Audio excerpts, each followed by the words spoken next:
ओम श्री गणेशाय नमः। श्री घटिकाचल हनुमत स्तोत्रम्। शंख चक्रधरं देवं घटिकाचलवासिनं योगारूढं हाञ्जनेयं वायुपुत्रं नमाम्यहम्। भक्ताभीष्टप्रदातारं चतुर्बाहुविराजितं दिवाकरद्युतिनिभं वन्देऽहं पवनात्मजम्। कौपीनमेखलासूत्रं स्वर्णकुण्डलमण्डितं लङ्घिताब्धिं रामदूतं नमामि सततं हरिं। दैत्यानां नाशनार्थाय महाकायधरं विभुं गदाधरकरो यस्तं वन्देऽहं मारुतात्मजम्। नरसिंहाभिमुखो भूत्वा पर्वताग्रे च संस्थितं वाञ्छन्तं ब्रह्मपदवीं नमामि कपिनायकम्। बालादित्यवपुष्कं च सागरोत्तारकारकं समीरवेगं देवेशं वन्देऽहमितविक्रमम्। पद्मरागारुणमणिं शोभितं कामरूपिणं पारिजाततरुस्थं च वन्देऽहं वनचारिणम्। रामदूतं नमस्तुभ्यं पादपद्मार्चनं सदा। देहि मे वाञ्छितफलं पुत्रपौत्रप्रवर्धनम्।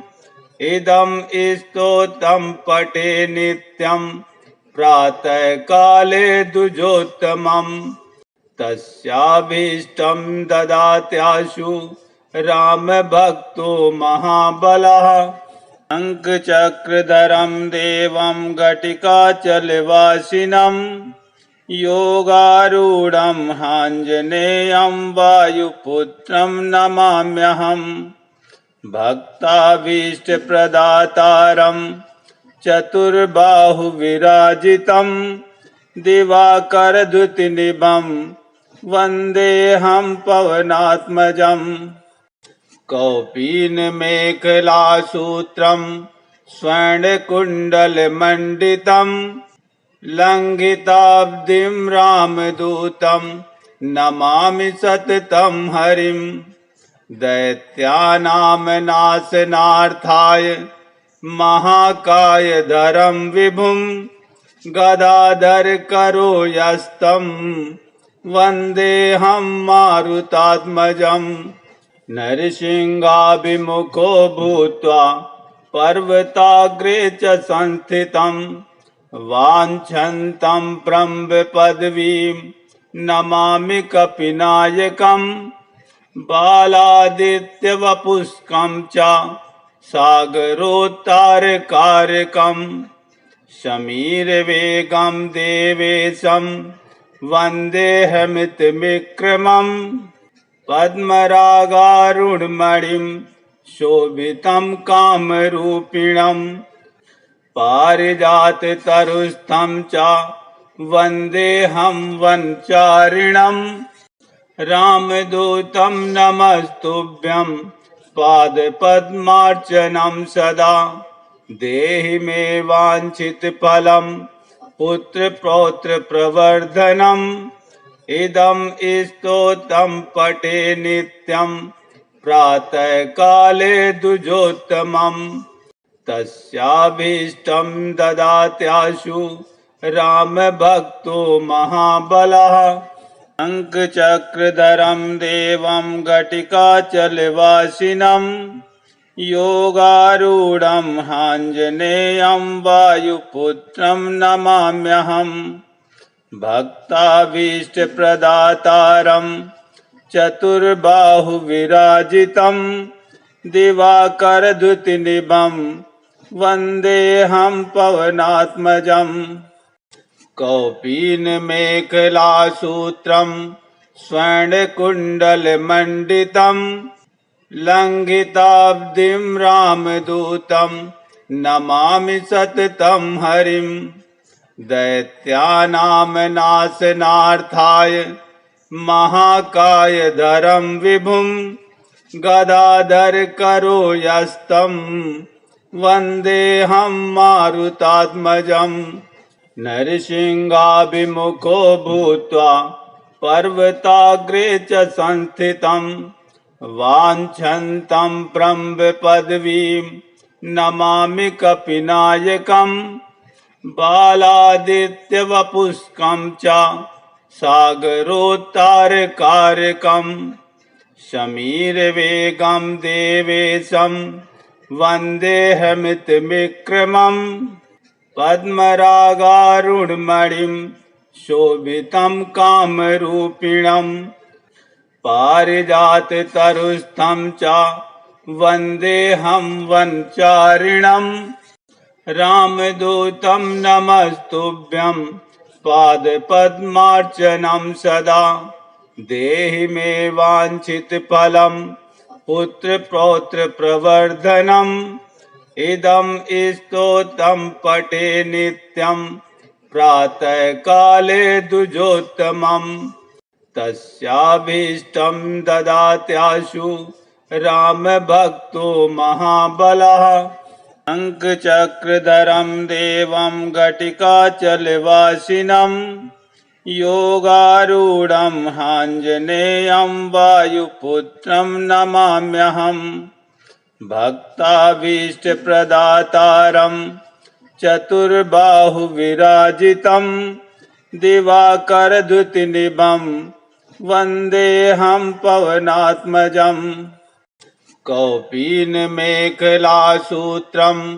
स्वर्णकुण्डलमण्डितं लङ्घिताब्धिं रामदूतं नमामि सततं हरिं दैत्यानां नाशनार्थाय महाकायधरं विभुं गदाधरकरो यस्तं वन्देऽहं मारुतात्मजं नरसिंहाभिमुखो भूत्वा पर्वताग्रे च संस्थितं वाञ्छन्तं ब्रह्मपदवीं नमामि कपिनायकं बालादित्यवपुष्कं च सागरोत्तारकारकं शमीरवेगं देवेशं वन्देऽहमितविक्रमं पद्मरागारुणमणिं शोभितं कामरूपिणं पारिजाततरुस्थं च वन्देऽहं वनचारिणं रामदूतं नमस्तुभ्यं पादपद्मार्चनं सदा देहि मे वाञ्छितफलं पुत्रपौत्रप्रवर्धनम् इदं स्तोत्रं पठे नित्यं प्रातःकाले द्विजोत्तमम् तस्याभीष्टं ददात्याशु रामभक्तो महाबलः शङ्खचक्रधरं देवं घटिकाचलवासिनं योगारूढं आञ्जनेयं वायुपुत्रं नमाम्यहम् भक्ताभीष्टप्रदातारं चतुर्बाहुविराजितं दिवाकरद्युतिनिभं वन्देऽहं पवनात्मजं कौपीनमेखलासूत्रं स्वर्णकुण्डलमण्डितं लङ्घिताब्धिं रामदूतं नमामि सततं हरिं दैत्यानां नाशनार्थाय महाकायधरं विभुं गदाधरकरो यस्तं वन्देऽहं मारुतात्मजं नरसिंहाभिमुखो भूत्वा पर्वताग्रे च संस्थितं वाञ्छन्तं ब्रह्मपदवीं नमामि कपिनायकं बालादित्यवपुष्कं च सागरोत्तारकारकं शमीरवेगं देवेशं वन्देऽहमितविक्रमम् पद्मरागारुणमणिं शोभितं कामरूपिणम् पारिजाततरुस्थं च वन्देऽहं वनचारिणम् रामदूतं नमस्तुभ्यं पादपद्मार्चनं सदा देहि मे वाञ्छितफलं पुत्रपौत्रप्रवर्धनम् इदं स्तोत्रं पठे नित्यं प्रातःकाले द्विजोत्तमम् तस्याभीष्टं ददात्याशु रामभक्तो महाबलः शङ्खचक्रधरं देवं घटिकाचलवासिनं योगारूढं हाञ्जनेयं वायुपुत्रं नमाम्यहम् भक्ताभीष्टप्रदातारं चतुर्बाहुविराजितं दिवाकरद्युतिनिभं वन्देऽहं पवनात्मजम् कौपीनमेखलासूत्रं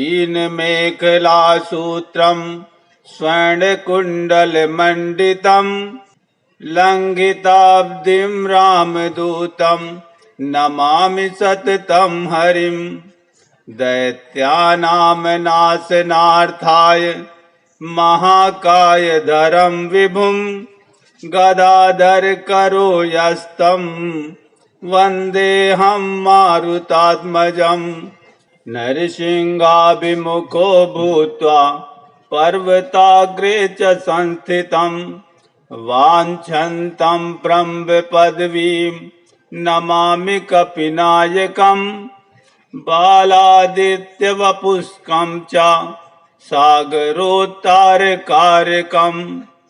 शमीरवेगं देवेशं वन्देऽहमितविक्रमम् पद्मरागारुणमणिं